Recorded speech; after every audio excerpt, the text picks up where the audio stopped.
Hello and welcome to episode 198 of the Mark and Me podcast. As always, I'm your host Mark. Now joining me on today's episode is Jock, Will and Billy from the incredible British band Puppy. On today's episode we get to talk about all their influences, what made them the band that they are today, and we get to talk all about their brand new album Pure Evil. Pure Evil is out now, and honestly is right now as we're sitting here my album of the year. It's got elements of all of my favourite bands when I grew up. It's got the guitar tones of bands like Smashing Pumpkins, Three Colours Red, and it is just solid from start to finish.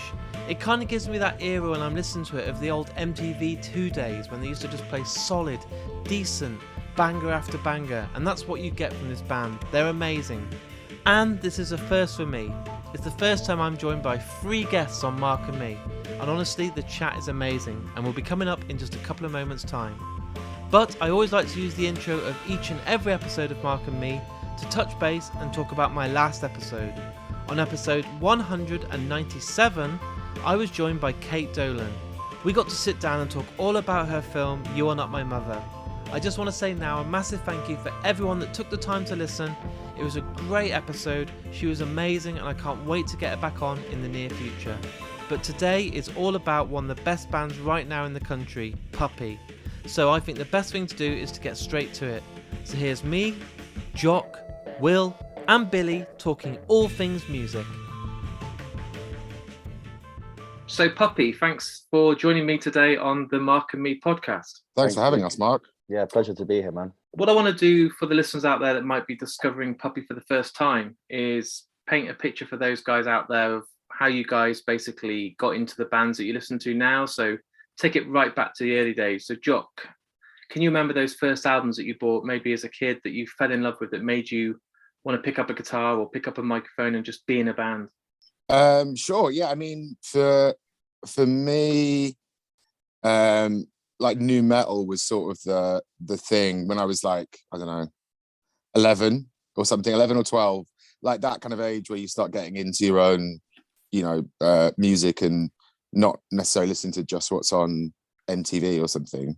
Although obviously new metal was on MTV as well at the time. But yeah, bands like there was all kind of like Limp Bizkit and Korn and stuff like that. And that certainly was my way in, I think, to wanting to be in a band. Like it was kind of like cool currency, like at school and stuff. It was like being into the coolest music was sort of like, I don't know, the way that you were by association cool. So yeah, that certainly made me want to start like making bands and stuff like that. All terrible bands, but and still are. But yeah, that was definitely my sort of my gateway drug, the Kerrang years. Which is still golden, and I still have tickets right now to see Limp Bizkit and still feel like I'm 15 again going to watch them, so I can't wait. Me and Billy actually went, I'm not sure if Will came, but we went to see a Limp Bizkit, Korn supported by Limp Bizkit, right? Amazing. Like a couple of years ago. Genuinely one of the best nights of my life. Yeah. It was so good. Unbelievable. It's funny because Limp Bizkit, I mean, I kind of love both those bands, but Limp Bizkit was so much better because I think they've kind of accepted that they're like this incredible spectacle and that Fred Durst is such a showman and it's kind of like this party thing. Whereas Korn, I think, have gone down a path of they're still very much eking out like a kind of artistic integrity, which I'm not sure necessarily still lands in the way that they intend it to with respect to them. But like, yeah. I couldn't believe how good Limp Bizkit were that night. It was so much fun. It was like the most fun I've ever had, I think, in a music context. And Billy, was it the same for you? You were into those sort of bands growing up? Or was it different? I know everyone gets in a band at school and does battle of bands and all those sorts of things, but how was it for you? Any different to Jock? Well, Jock and I actually went to school together and we met because he was wearing a Korn t-shirt in the playground and I thought I was the coolest grebo in the playground. And I went up and I was like, I bet you can't even name 2 of their songs. And he named like 3 or something. And I think you were a bassist at the time, Jock, and you used to have a purple Ibanez bass. Yeah, I wish I still had it. Yeah. You could play it as a guitar. Yeah. I think I remember going to your house to watch Tricky's had a bass DVD. No, not Tricky. Fieldy's Dreams. No, it was It was Fieldy's Dreams was his rap album. That was a different thing. You came to my house to watch a Flea bass video. So like pre-YouTube, I think we're showing our age here, but like pre-YouTube, you would buy in like music shops, you would buy like VHSs even, or DVDs. For like $15.99. Yeah, and it would be like, this is a steal. yeah. And it would be like half an hour of like Flea sitting down playing the bass, but weirdly being interviewed by who was it? It was River Phoenix. River Phoenix. Oh my lord! And it kind of cuts between him having this funk jam with the drummer from Chad. Chad. To them having these kind of quite far out philosophical conversations, and I think they're both quite high, and they're kind of like waiting a little bit, and like I think even then we were aware that it was quite funny. Like we weren't wow, this is deep, but it was quite deep. In retrospect, it was more deep than I thought at the time. I remember there was a bit where I think River Phoenix clearly didn't have like too much of a grasp on music, so we just kind of ask him.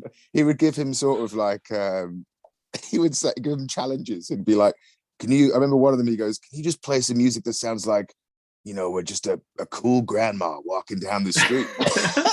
Like, I'm getting on YouTube after this interview, and I'm going to be watching these. Mate, he described. I remember Flea describing something that he might be doing when he's kind of improvising as raining down cosmic funk warts. Wow. And I was like, oh my God. And me and Billy at that point were like, we got to start a band. Yeah. Thanks to that VHS. You're here today.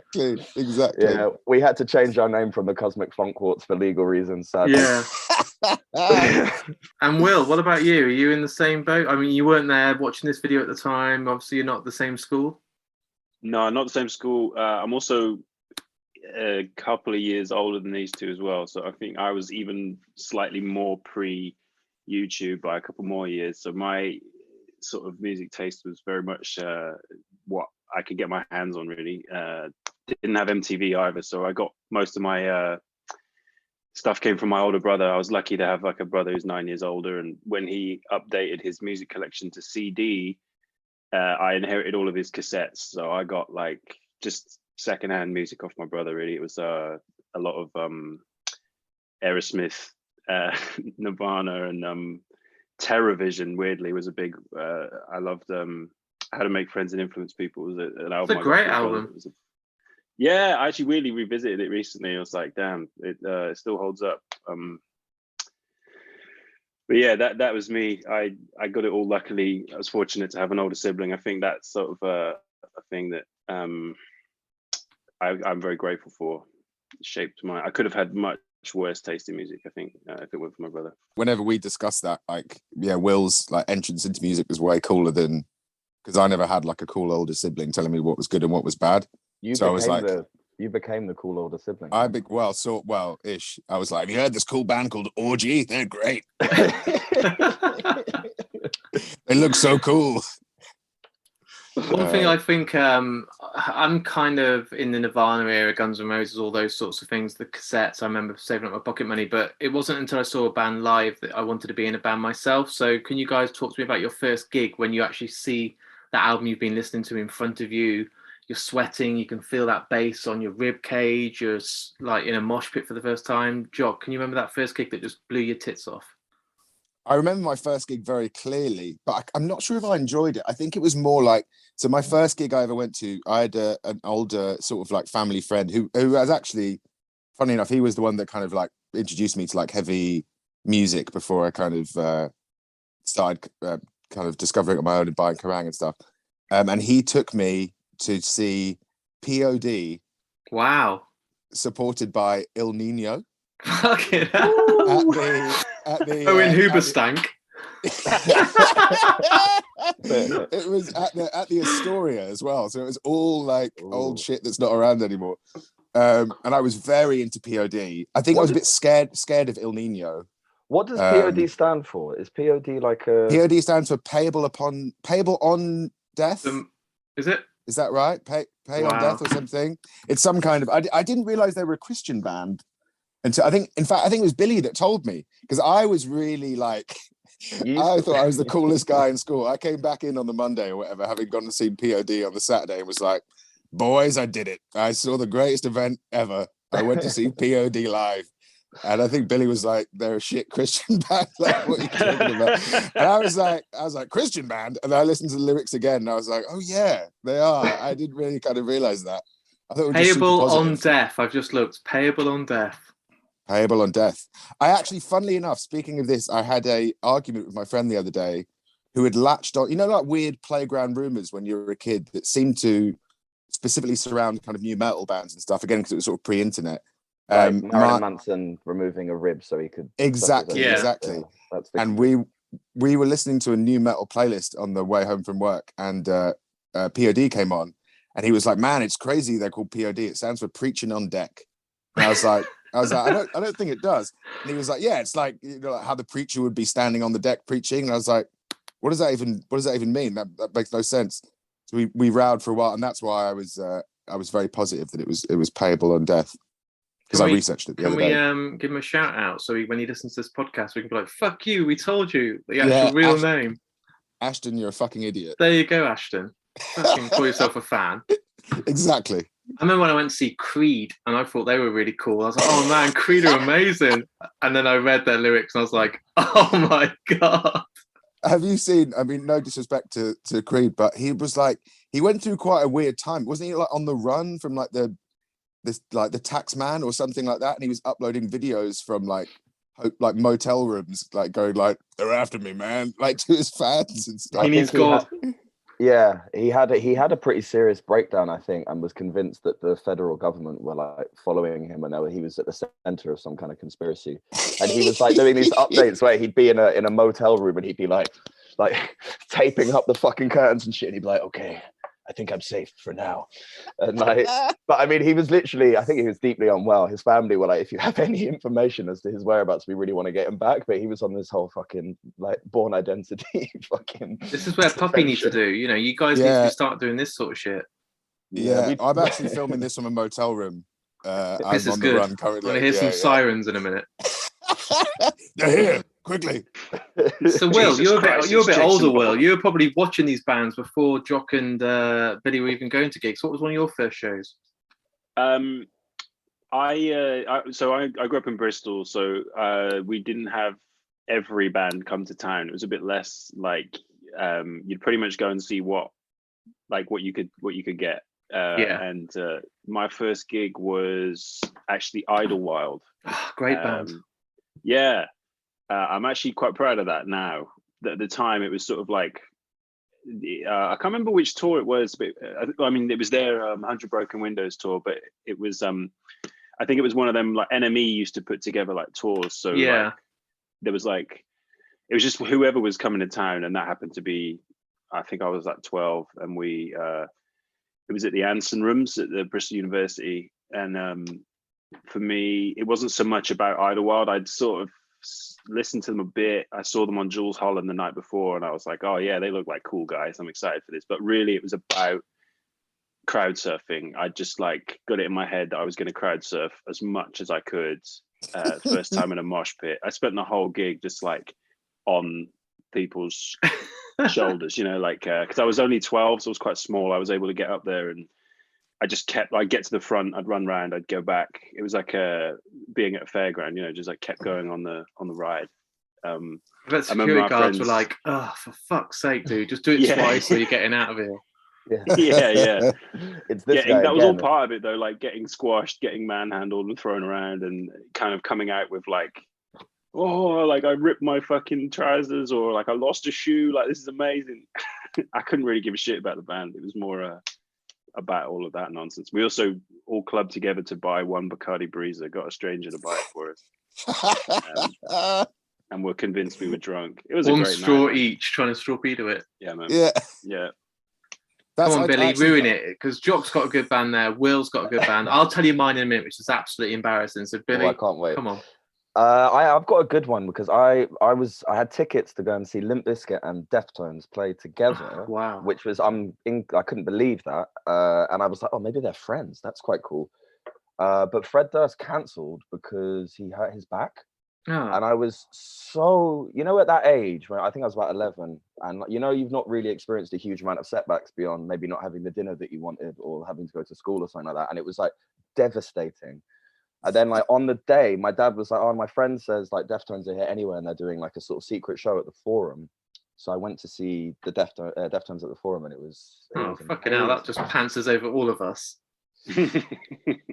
There might have, I think that was genuinely the first one. Yeah, I don't know. It was good. They did a cover of the Gorillaz. That huge song was massive that year. Clint Eastwood. They did a cover of that and a cover of Weezer, and they were all quite hammered, I think. Like Chino was very, very drunk, and I was kind of just, quite in awe of the whole spectacle. It was quite mad. That's incredible. I want to be able to say Deftones. So the reality is mine was Cooler Shaker. Nice. That's pretty good. I think that's pretty cool. It's not that cool when you've been talking about Deftones. Where did you see Cooler Shaker? Aston Villa Leisure Centre. Wow. That makes it way funnier. I think my parents dropped me off and I was like, wow, it was amazing. They did that one good song that everyone sang to. And then I got a t-shirt and then I was like, oh my God. But luckily, 6 months later, I went to the first ever Ozfest in the UK, which was like Pantera, Slayer, Foo Fighters, Limp Bizkit, and all that. And that was incredible. Is that the one? Because I remember very clearly Billy having an Ozfest hoodie at school. Was that the one you went to? I went to 2001, which was Black Sabbath with the original lineup, Tool, Slipknot, who just released Iowa or were just about to, Papa Roach, Head PE. I saw actually Raging Speedhorn play. I saw them as well. That was really? The t-shirt was a devil in kind of cool guy sunglasses, leaning down to camera and going like giving it the middle finger. And I was so proud of it. And actually, recently, I was like, "Fuck, where is that t-shirt?" And I couldn't find it. They're on eBay for about £100 now. Oh. Really? Yeah. I think I remember teachers pulling you up on that because it was a bit of a naughty t-shirt. I had a swearing. Yeah, and I had a Soulfly one that I bought. I think Soulfly played as well. I had a Soulfly one that had the lyrics to their song "Jump the Fuck Up" on the back, which is mainly F-bombs. And I remember teacher being like, I think they wanted to send me home, but I just turned it inside out in the end. Yeah. Yeah. The shame of being like, okay, I'm sorry. Yeah, sorry, miss. Yeah. So we got to talk about Puppy, obviously. It's amazing hearing about the first gigs you went to and albums and stuff, but you guys, obviously, after you all got together, you two go in school, so you probably jam in and stuff like that, but how did it come about that you actually formed Puppy? So maybe you were in bands before and other bands. I know, Will, you joined a bit later, but how did it come that you got this band together? Well, me and like you said, me and Billy had kind of been in and out of various bands since we were kids, and then we kind of got the kind of notion of Puppy together. We were playing in more like rocky kind of bands, but that never kind of went that heavy. There were lots of like parts of our like musical interest and upbringing that we weren't really able to play in the bands we were in before. And I think like this kind of the live scene we were in was more of kind of just like a general like indie alternative scene. So the heaviest music you might get is like a bit of like garage rock or something like that. It was all kind of psych and post-punk and stuff like that.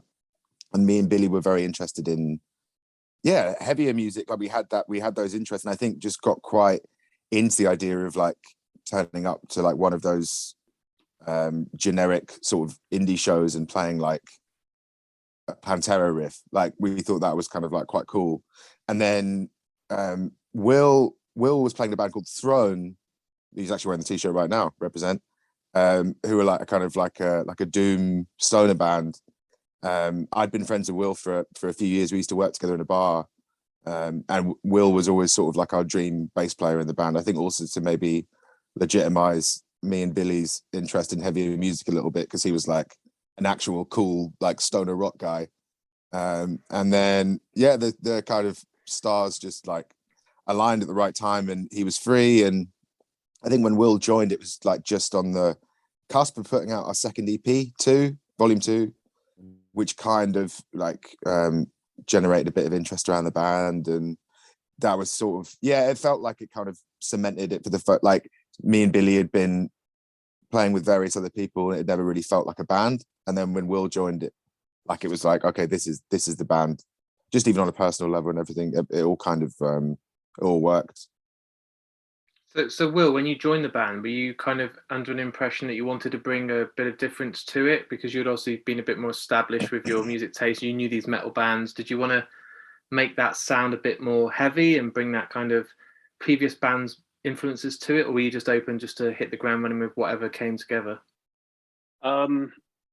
Yeah, I didn't intentionally come with the idea of making it heavier, but I do only really have a very, what's that line Liam Neeson says? Like, I have a very particular set of skills. I really only can play kind of one way, and I had like one effects pedal for my bass. Jock has like 20 effects pedals for his guitar. So I kind of like was very much like, my old band was very like down-tuned, slow metal riffs, like trying to sound like Sabbath or Electric Wizard or something. So I think like I'm sure Jock knew that was really all I could do.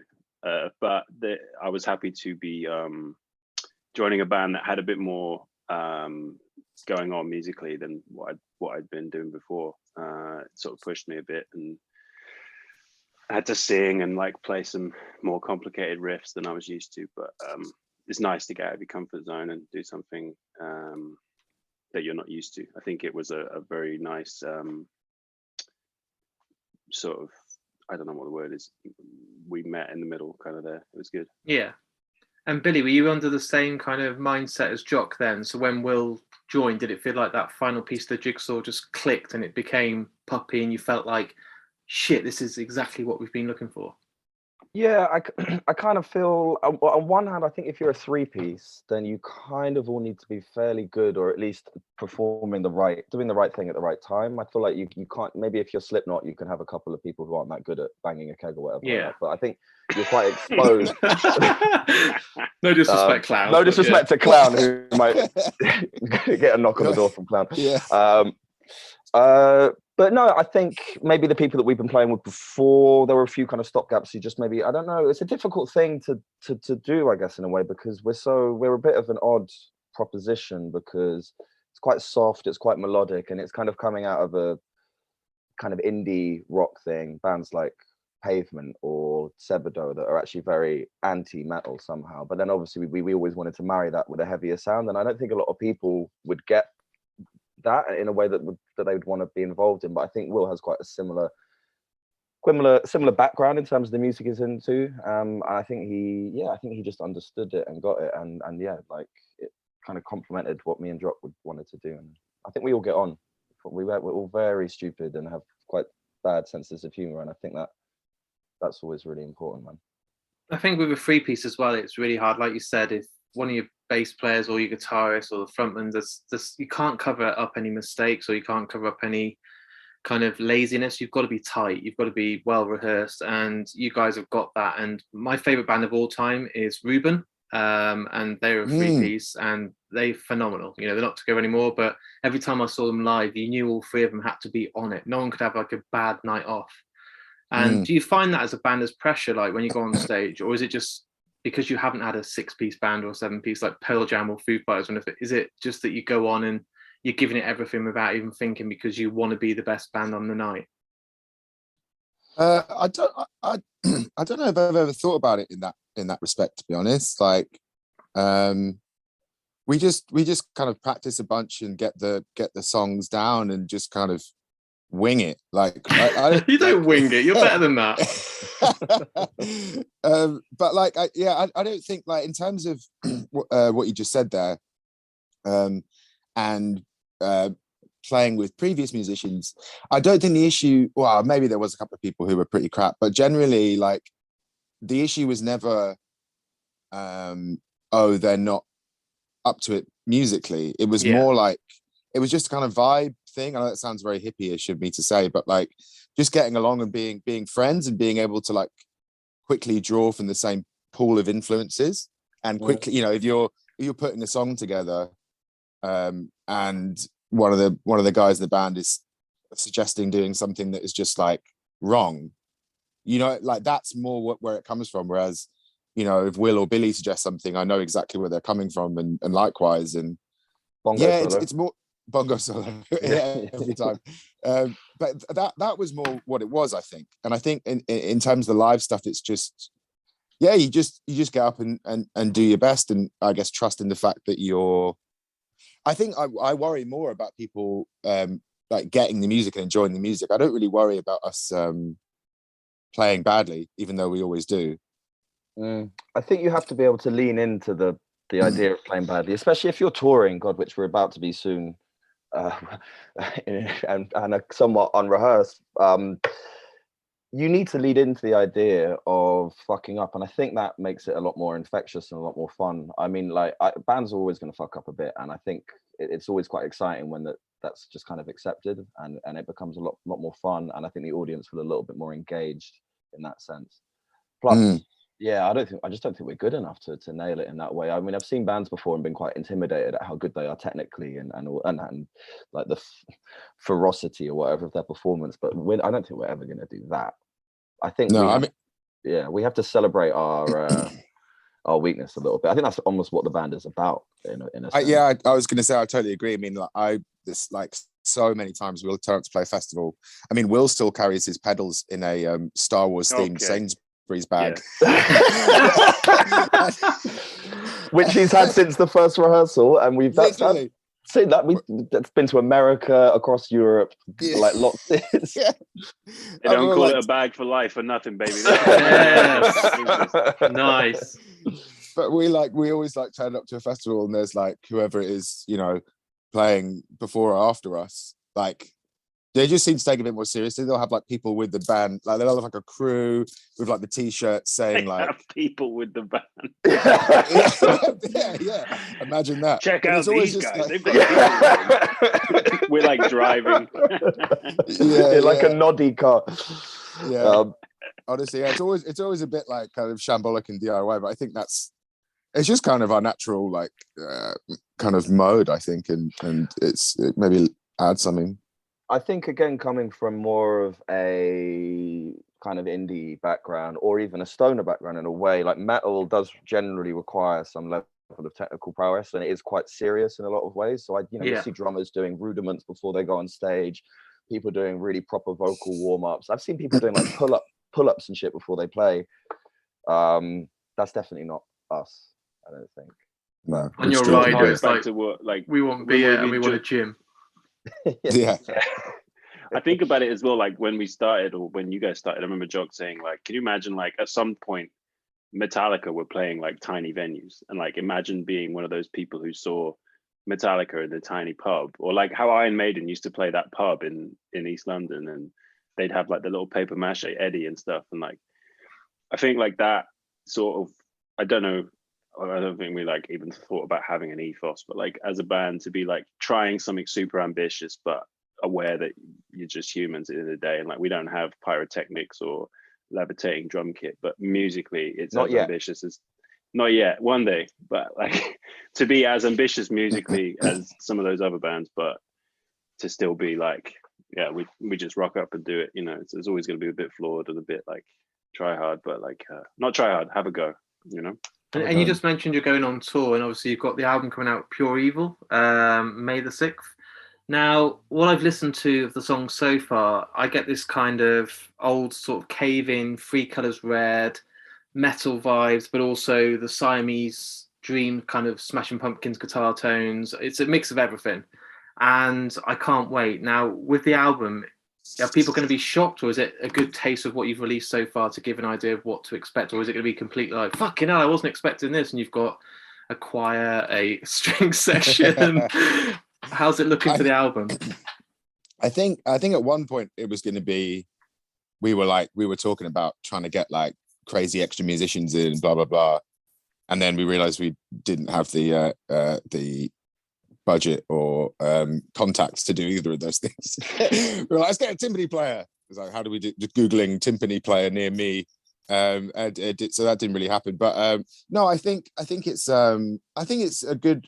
Well, hopefully the songs we put out so far are a bit of a mix anyway. Yeah, to try and kind of give that impression. But it's definitely, I'd say it's got the broadest spectrum of kind of our musical world on there. I think that sort of became the theme of the album, I think, as we were putting it together. Yeah, I think obviously we're kind of defined as a band by having these slightly contradictory influences, and that's almost what we enjoy about it, and hopefully what the few people that do it also enjoy it, what they like about it as well. But I think maybe this is the album where we lent into that that kind of pool of influences a little bit more heavily. I think maybe on previous work we've kind of refined it and been like, oh, we're going to kind of push it in this direction. This is maybe going to be a little bit more like a sort of proto new metal album, or like a post-hardcore album, but with some melodic stuff over the top. Maybe I think with our last EP we were really interested in bands like Hum and even Steve Albini stuff, and that was kind of reflected in how we recorded it and even how we structured the songs a little bit.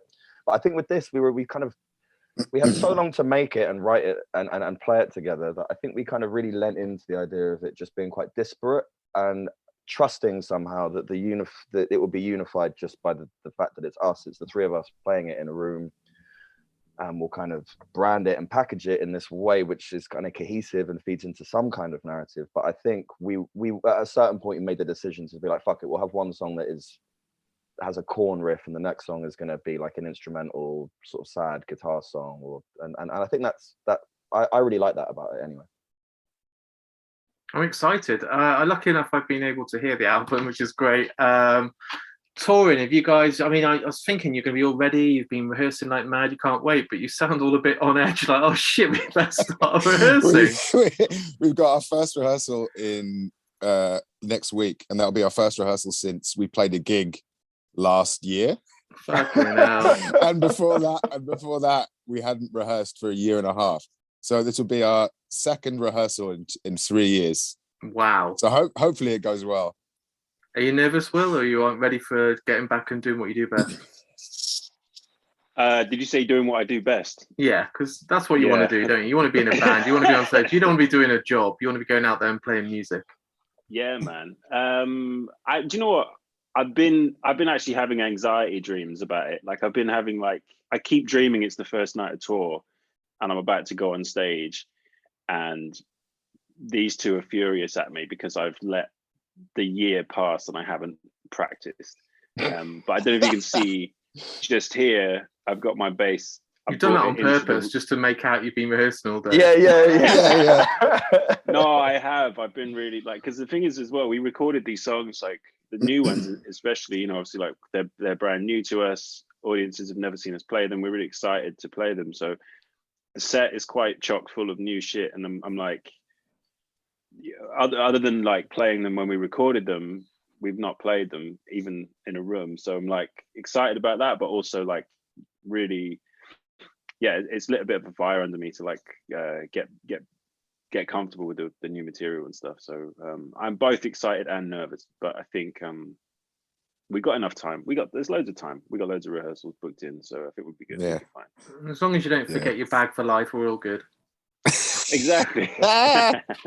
It's happened before.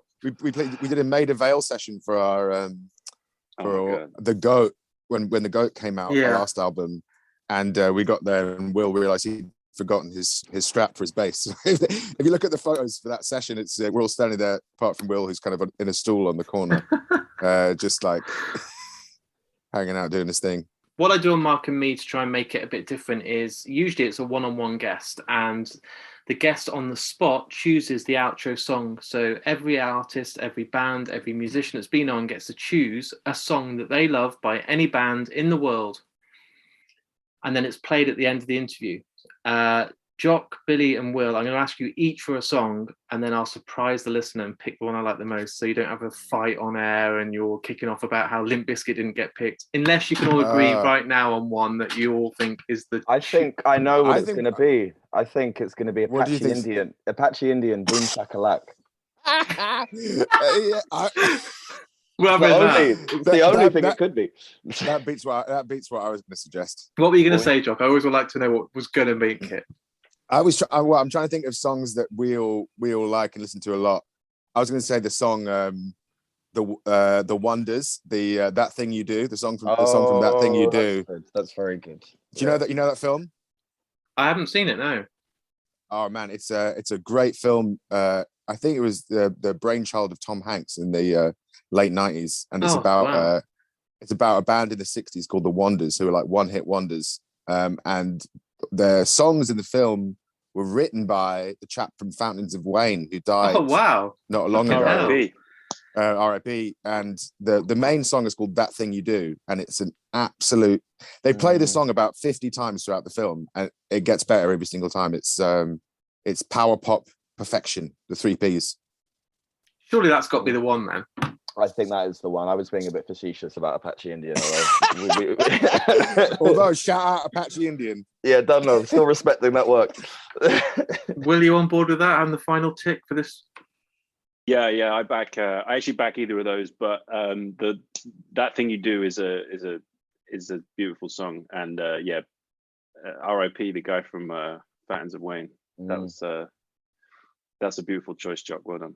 Awesome. Thanks, man. Guys, our time is almost up, so I want to wish you all the luck on the tour. I'll come and see you at the Birmingham date. That's the closest to me. I will get your album and make sure everyone listens to it. And I honestly have had an absolute blast. And I feel like we could talk for days. So it's been a great 45 minutes. Thank you so much, Mark. Likewise. Absolute pleasure, Mark. Thanks, dude. Good luck with the. Thanks for having us, man. See you in Birmingham. So there it is. There's my interview with me and one of the best bands out there right now, Puppy. Like I said at the start of today's interview, you have to go and check out their brand new album. It's called Pure Evil and is out now. Genuinely, it is unbelievable. I absolutely adore it. It's only 13 tracks, but each and every single song could be a single. It's that good. The reviews all across the board are giving it 4, 5 stars or 10 out of 10. And it really is right now my album of the year. It's so good, and I can't wait to see them at 2000 Trees, their own UK tour starting in just a couple of weeks' time. It's going to be an absolute blast. So I want to say a massive thanks for the guys for coming on the show. If you've enjoyed today's episode, all I ask you to do is to share it on your Facebook, Twitter or Instagram. It goes a really long way for Mark and me. It costs absolutely nothing to do and really can make a difference. And if you've really enjoyed today's episode, I also have a Patreon account. On there, you can sponsor the podcast for as little as £1 per month. For that, you're guaranteed a minimum of 2 episodes per week, sometimes free. And on top of that, you get an exclusive Mark and Me badge. You get episodes earlier than anyone else. You're now going to start getting some exclusive interviews that are just for Patreon members. And every single month, thanks to the guys at Richer Sounds, I have some amazing prizes. This month it's a pair of headphones, last month it was a Sonos system. So jump on there, as little as £1 a month, and all that money goes right back into the podcast. I'm a one-man team and it really makes a difference. So please, all the links are on markandme.com, and like I said, if you can't sponsor me on Patreon, I totally understand, but just share it, it makes a massive difference. I'll be back in only a few days' time with a brand new episode, and things are getting really busy. As you know, we're approaching the big 200 and I'm not slowing down anytime soon. So in the meantime, look after yourself, listen to Puppy, share our episodes, and I'll speak to you all very soon.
Be happy.